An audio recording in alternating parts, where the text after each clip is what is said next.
Two things I find are very important in storytelling are your audience and your brand personality.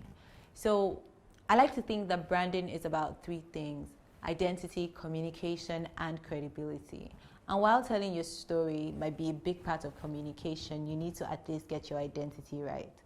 Your identity is made up of different things. It's made up of your voice, your tone, your personality, right? And a good difference between your voice and your tone is that your voice is consistent. If you call me and I pick up the call, you're going to hear this voice.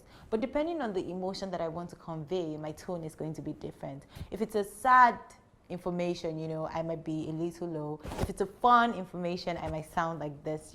And so depending on the emotion, again, that you want to convey, the tone you're using is very, very important. Your vocabularies are also super important. The person you're talking to, who are they? What do they do? What do they love? What are their goals? What are their aspirations? Why do they have a reason to doubt you? In fact, knowing why they'll doubt you keeps you ahead, and you can use your story to address that. And you don't necessarily have to be like, oh, you're going to doubt me because. You could go from, you could maybe say something like, you might be wondering, how is this possible to get this done in 2 minutes? And then you could show proof. You could show that it's possible. You could show testimonials. You could show things that would prove your point. But the beautiful thing about story is that it has to come from a true place.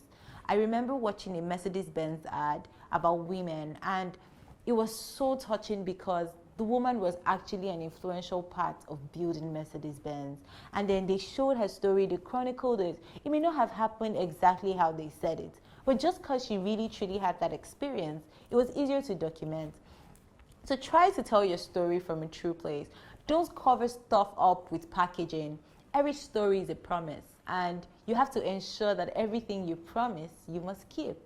There is a flow in storytelling, and it's like you're telling a story, like the module says, you're telling a story, you have to create a little bit of conflict, and sometimes this conflict might not be a little bit, it might be a lot. It might be like Game of Thrones during the Red Wedding, when it looked like all hope was lost, nowhere to go, no one to help us. Every single person who would have been a star died in that particular episode, and they brought back hope by giving us something to look forward to. So yes, you create a problem, you show your customer their problem, you lead them to their pain point, help them see what that problem is, and then you present a solution. Remember that your customer is the hero in the story, and you are just the catalyst.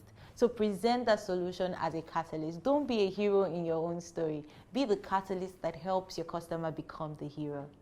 Thank you so much for taking this course. I really hope you learned something from this storytelling module. I really also hope that you apply it, because at the end of the day, knowledge is nothing if you do not apply it. So learn at least one thing from this course and then apply it to your life. I really look forward to hearing your story.